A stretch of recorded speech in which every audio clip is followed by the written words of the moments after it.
Mobile के अंदर एक छोटा सा मेमोरी कार्ड होता है जिसे हम चिप बोलते हैं। उसे जब हम मोबाइल वाले की दुकान पर लेकर जाएंगे तो उस छोटे से मेमोरी कार्ड में अगर गाने अपलोड कराओगे तो गाने सुनने को मिलेंगे, अगर फिल्में अपलोड कराओगे तो फिल्में देखने को मिलेंगी, अगर उसमें कव्वाली अपलोड कराओगे तो कव्वाली सुनने को मिलेंगी, अगर उसमें कुरान की तिलावत अपलोड कराओगे तो कुरान की तिलावत सुनने को मिलेगी, अगर उसमें उलमा की तकरीर अपलोड कराओगे तो तुमको तकरीरें सुनने को मिलेंगी। अब अपने जहन को करीब करो, ये इंसान का बनाया हुआ मेमोरी कार्ड ऐसा है कि इसमें जो अपलोड कराओगे वही तुमको सुनने को मिलेगा, वही तुमको देखने को मिलेगा। तो सुनो मेरे बुजुर्गों, बच्चे का जहन सादा कागज की तरह होता है, बच्चे का जहन खाली बोतल की तरह होता है। उस खाली बोतल में अगर पानी डालोगे तो पानी जाएगा, दूध डालोगे तो दूध जाएगा, और सादा कागज पर अगर कलमा शरीफ लिखोगे तो कलमा शरीफ लिखेगा, और अगर उस पर गाने लिखोगे तो गाने लिखेंगे।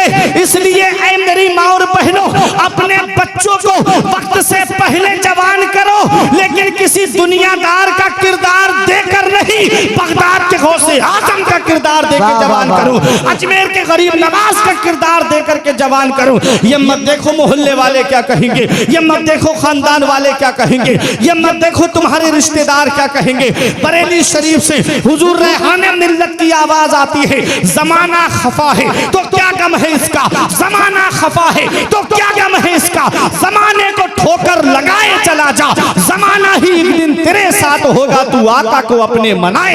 नारे तकबीर, नारे रिसालत, नारे हैदरी, नारे गौसियत, जश्न गौसल बरा कॉन्फ्रेंस जिंदाबाद जिंदाबाद। तू आका को अपने मनाए चला जा, हल्का सा ई को कम करे, तू आका को अपने मनाए चला जा। तो हमको अपने नबी को राजी करना है, हमको अपने रब को राजी करना है, हमको अपने रसूल को राजी करना है। दुनिया तो वैसे भी सबसे खुश नहीं है, अल्लाह को राजी करो, उसके रसूल को राजी करो। याद रखना, सुने कौन गौसे आजम, 4 साल 4 महीने 10 दिन की उम्र में आपने 17 या 18 पारे अपने उस्ताद को सुनाए। माशाअल्लाह। 18 साल तक कस्बा जीलान के कुर्बो जवार में तालीम हासिल की। एक पैगाम बता दूं आपको, ये उलमा मेरी तस्दीक करेंगे इस बात पर, जब गौसे आजम, आप अपने तवज्जो मेरी तरफ दीजिए, कोई बोले नहीं। गौसे आजम जब पैदाइशी वली हैं, गौसे आजम जब मादरजाद वली हैं, तो फिर उनको मदरसा जाने की क्या जरूरत थी, उनको पढ़ने की क्या जरूरत थी।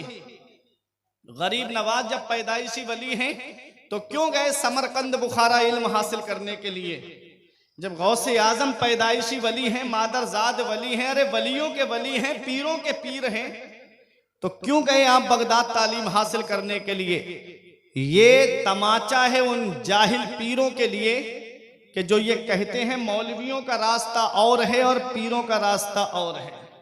बहुत अच्छी बात। जो पीरों के पीर हैं वो पहले आलिम बने हैं, फिर विलायत का ऐलान किया।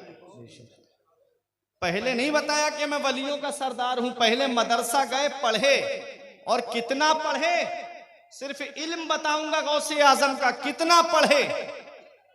आज ये तो हम सोचते हैं ना।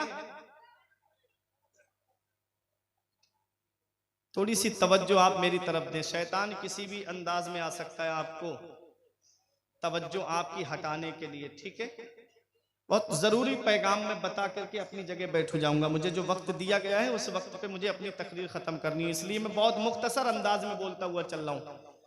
गौसे आजम पैदाइशी वली हैं, मादरजाद वली हैं आप, फिर भी मदरसा पढ़ने गए, और कितने बड़े आलिम बने, कितने बड़े मुफ्ती बने। अल्लाह अकबर। अपने वक्त के मुफ्ती आजम थे गौसे आजम। 18 साल तक कस्बा जीलान के कुर्ब जवार में तालीम हासिल की। अम्मी के पास आए, माँ की उम्र 78 साल की है, गौसे आजम की उम्र 18 साल की है। जब माँ 60 साल की थी तब गौसे आजम पैदा हुए थे। मेरा रब है जब चाहता है तब औलाद से नवाज देता है। बेशक। इब्राहीम अलैहिस्सलाम की उम्र 99 साल की थी तब हजरत इस्माईल अलैहिस्सलाम पैदा हुए। आज हमारे यहाँ के हालात ऐसे हैं, शादी के एक दो साल तक अगर कोई खुशखबरी ना मिले तो उस औरत को ताने देना शुरू कर दिए जाते हैं, उसकी जिंदगी को दुश्वार बना दिया जाता है। अल्लाह कुरान में फरमाता है यखलुकु मा यशा, अल्लाह है जो चाहता है वो पैदा फरमाता है। बेशक बेशक। यहबु लिमन यशाउ इनासों व यहबु लिमन यशाउ ज़ुकूरा, अल्लाह जिसे चाहता है उसे बेटियां अता फरमाता है, अल्लाह जिसे चाहता है उसे बेटे अता फरमाता है। और युज़व्विजुहुम ज़ुकरानो व इनासा, और अल्लाह जिसे चाहता है उसे बेटे और बेटियां दोनों अता फरमाता है, और अल्लाह जिसे चाहता है उसे बांझ बना देता है। अल्लाह सब अल्लाह के दस्ते कुदरत में है। वो राज़िक है, गिज़ा कीड़ों को देता है वो पत्थर में, भटकता फिरता है इंसान को रोजी के चक्कर में, उड़ाने भर हवाओं में या लगा गोते समंदर में, मिलेगा बस वही जितना कि लिखा है मुकद्दर में। बेशक। अपनी माँ के पास आए, बोले अम्मी अब इजाजत दे दो, मैं मजीद हुसूल इल्म के लिए बगदाद जाना चाहता हूँ। माँ की उम्र 78 साल की है। अब सोचो जब 60 साल से ऊपर माँ बाप की उम्र हो जाए तो उन्हें औलाद की सपोर्ट की कितनी जरूरत होती है, औलाद के सहारे की कितनी जरूरत होती है।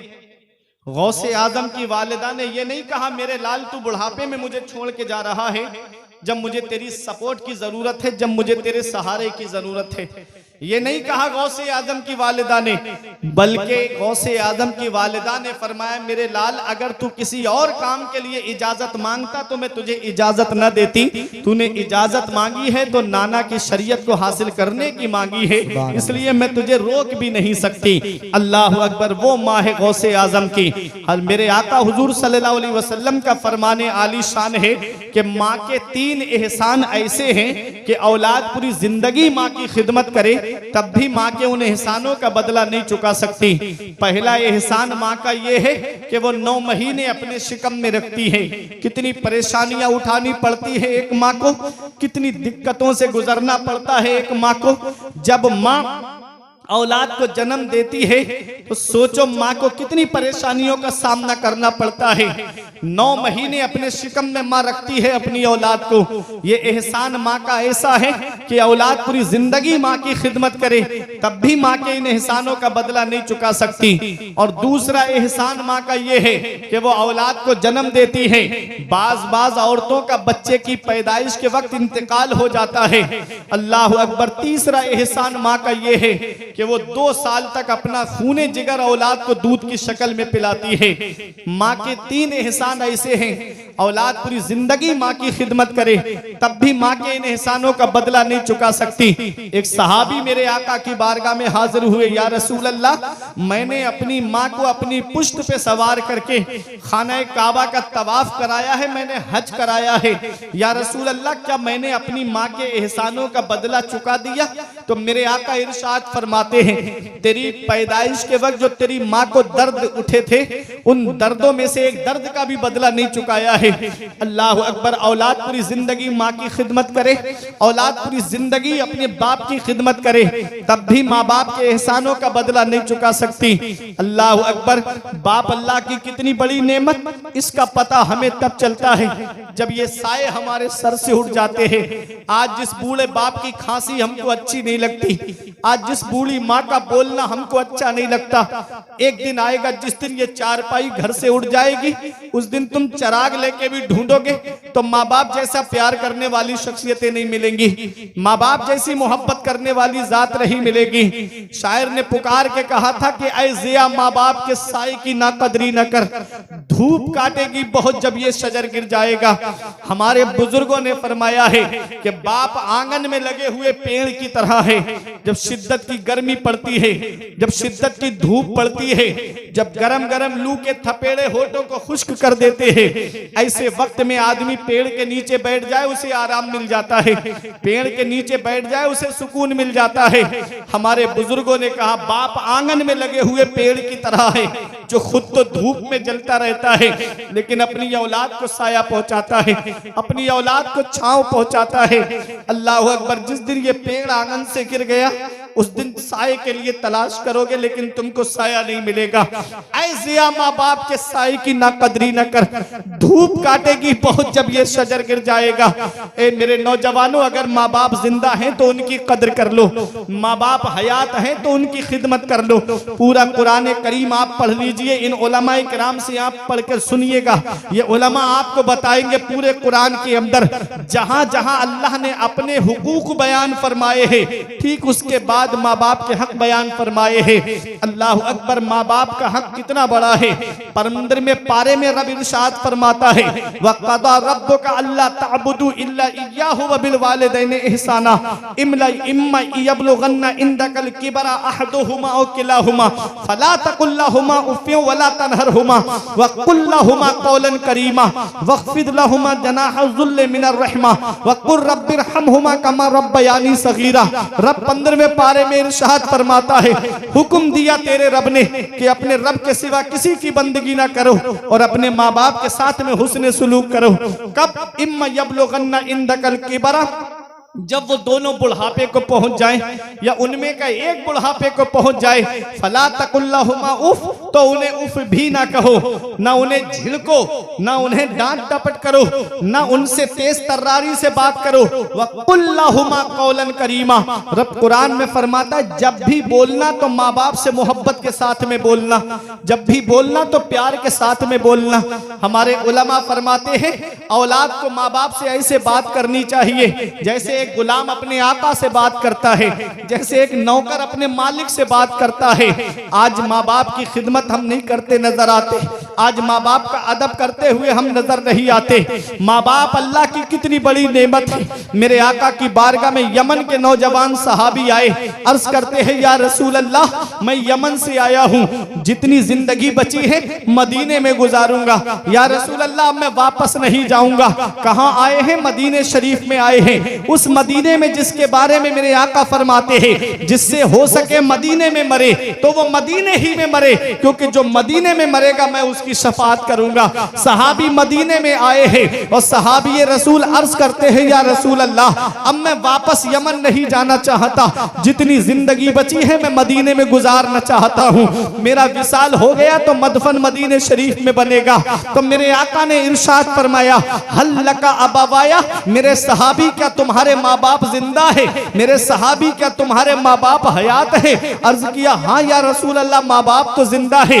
नबी ने इरशाद फरमाया क्या इजाजत लेकर आए हो, क्या उनसे पूछ कर आए हो? अर्ज करते हैं हाँ या रसूल अल्लाह इजाजत लेकर आया हूँ। मेरे आका इरशाद फरमाते हैं उनको तुमने ये बताया कि अब उनका बेटा वापस नहीं आएगा?